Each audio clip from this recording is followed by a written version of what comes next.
Yo, what is up guys? It's me, Zachary. Thank you for joining me back here once again. You guys are the real MVPs, and of course we got some things to talk about today, and we're going to talk about them. But first, I do have to give a quick shout out to the sponsor of this video, athleticcases.com. Basketball, baseball, football, or soccer, no matter what the sport, you guys can now rock your favorite player on the back of your phone. Use the promo code ZACHLEE for 10% off. Links are in the description box below. But now, with that out the way, on the video, let's go. This is a topic that hurts my soul. Why, SVG? Why? Alright, so Donovan Mitchell is still on pace to become one of the best shooting guards to ever play the game. That's just the pace that he is on right now. There is no denying it. And as I'm sure you guys know by now, Donovan Mitchell and the Jazz were able to beat the Houston Rockets yesterday, and that is surprising for a lot of reasons. I think one of the things with this Jazz team is that a lot of us fans don't quite know just how good they really are. We still haven't seen them tested yet on a scale like the playoffs. During the regular season, once they were all healthy, they played like an elite team in the NBA, but we have seen plenty of teams in the past who can play extremely well during the regular season, but you know,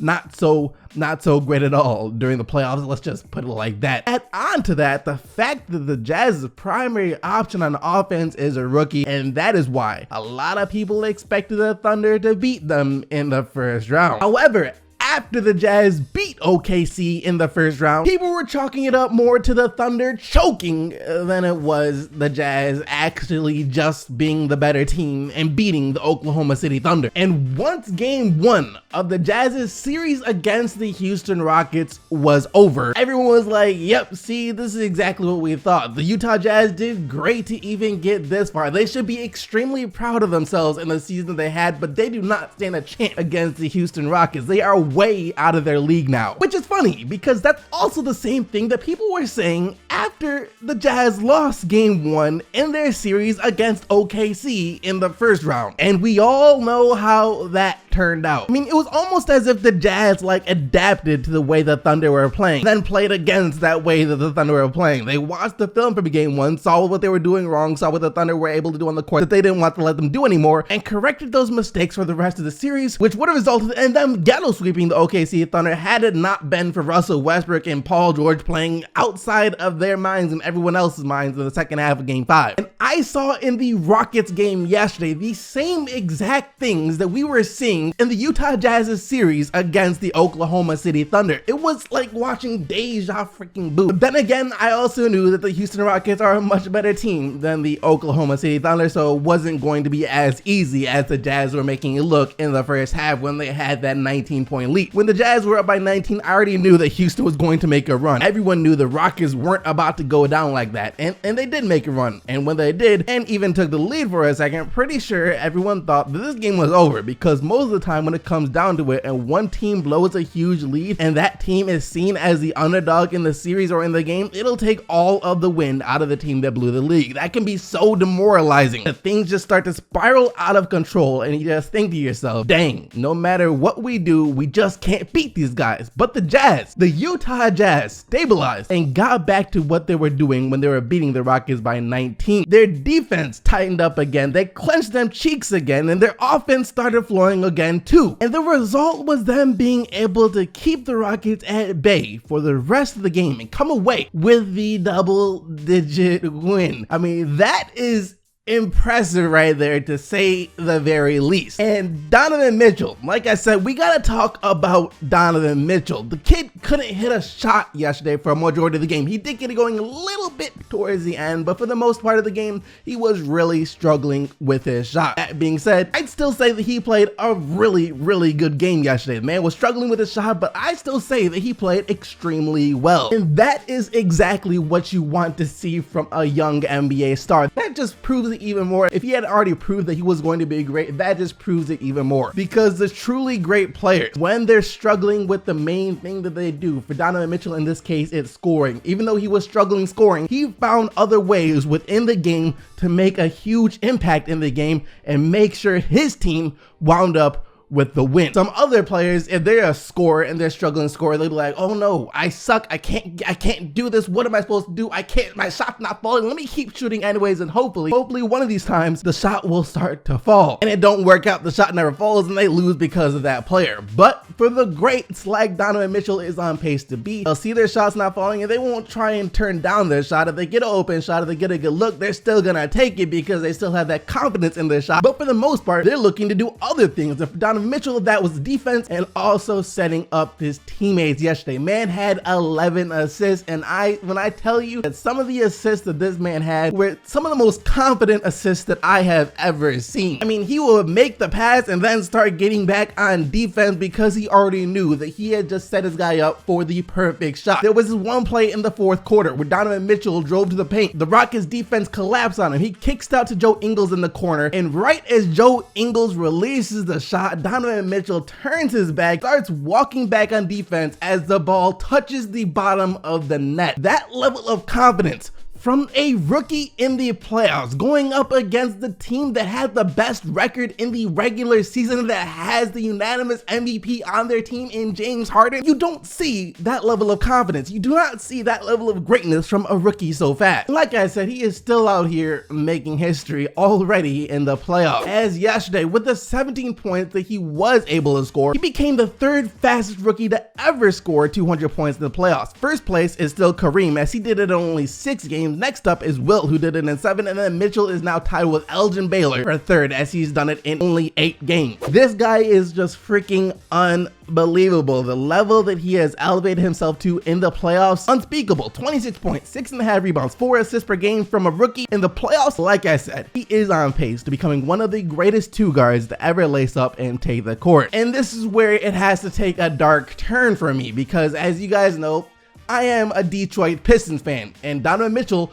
was the 13th pick of the NBA draft this year. My Pistons had the 12th pick of the NBA draft this year, meaning they were the final team to pass up on Donovan Mitchell. And even though a lot of other teams also passed up on Donovan Mitchell, no one really cares about those teams that passed. It all comes down to the team that could have picked him before he got picked, and that's my Detroit Pistons right there. And it seems like the Pistons not picking Donovan Mitchell, Stan Van Gundy not choosing Donovan Mitchell, is one of the reasons why he's being asked to step down as the president of basketball operations for the Detroit Pistons. Tom Gores, the owner of the Pistons, said, SVG, you can keep your job as head coach for one more season, see what you can do with Blake Griffin, plus hopefully a healthy Reggie Jackson, Andre. I mean, we can wait and see what you can do with this healthy team, but your days of making decisions, they're done. And here's why picking Luke Kennard over Donovan Mitchell was such a bad decision. Now, this hurts because I also do like Luke Kennard, but we're gonna talk about that in a second. First of all, the reason Stan Van Gundy picked Luke Kennard over Donovan Mitchell was because of fit with the immediate team. The way Luke Kennard was supposedly supposed to fit in with the Detroit Pistons was more so than Donovan Mitchell would have been able to fit in with the Detroit Pistons right now, even though they thought Donovan Mitchell had the higher ceiling and would turn out to be the better player.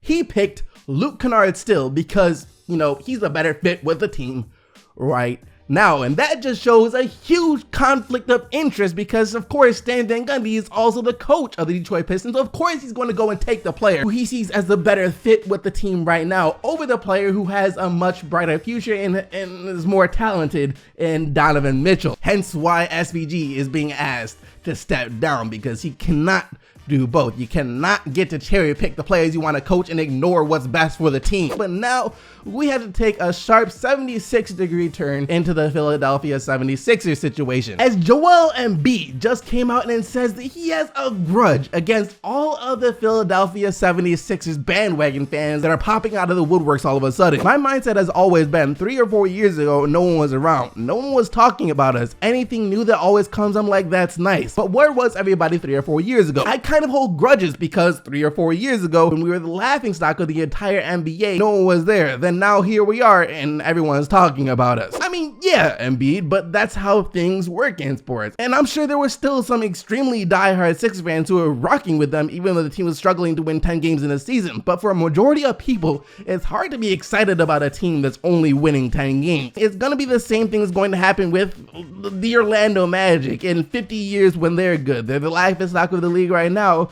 but when and if their time ever comes, and all of a sudden you're gonna start seeing Magic fans popping up everywhere. Same thing with the Atlanta Hawks and all these other lottery teams. Well, maybe not the Atlanta Hawks, because back in 2015 when they had the best record in the Eastern Conference, I still don't think I saw too many Atlanta Hawks fans. Moving on though, despite what a majority of us might have thought, it seems like Sam Presti and the Oklahoma City Thunder have other plans for the team going forward, as we thought they might have been firing Billy Donovan this offseason. But you know what? They're like, Billy, come here, Billy. We're not firing. We're keeping you. We're keeping you, Billy. I think the best thing for Donovan, and I think the biggest opportunity for him, is in continuity. Additionally, just continuity in general. With the type of team we have assembled and the way we have it assembled, generally continuity is his best friend going forward. Continuity. That's all he said. Continuity. You know, what's a great thing? Continuity. There's nothing better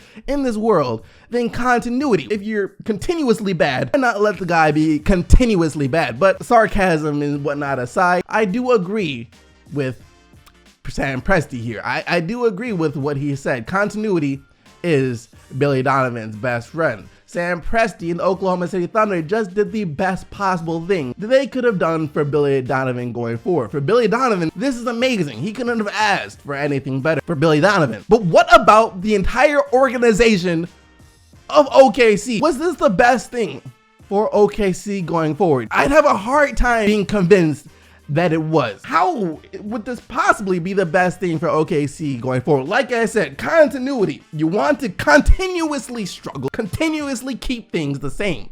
That is what OKC is doing. The guy hasn't proven that he can do anything as a head coach. He hasn't. He almost made the NBA Finals though, back when he had Kevin Durant and Russell Westbrook. That's because he had Kevin Durant and Russell Westbrook. It would be kind of hard not to make the NBA Finals back then when you had 2 top 5 players in the NBA back then. Billy Donovan didn't have to do a single thing. He didn't do a single thing. He continues to not to do a single thing. He sees the team struggling. He's like, you know what? It'll fix itself. It'll gloss over. We're just gonna keep doing what we've been doing all this time. And that, Sam Presti, is what you just brought back. Look, if he has shown from year to year that he was getting better, that he was making strides to improve with this team, I'd be like, sure, let's see what he can do next year. Maybe the next year is the year where he looks like a great head coach. But it's been the same exact thing for Billy Donovan ever since he took office in OKC. Continuity though. If I'm a Thunder fan, I feel betrayed because your organization just slapped you in the face and said, you know what? We don't care about how bad we are. We're just gonna bring back Billy Donovan to coach the team once again because, it's the best thing for him. Not for you guys, not for us, but it's the best thing for this one guy over here. But that is going to do it for this video, guys. Hope you enjoyed. If you did, be sure to smack that like button and subscribe to the channel so you don't miss out on more daily NBA videos. Thank you once again for watching. I'll see all of you right back here tomorrow. But until then, keep getting the buckets, Team SDC, and I'm out of here.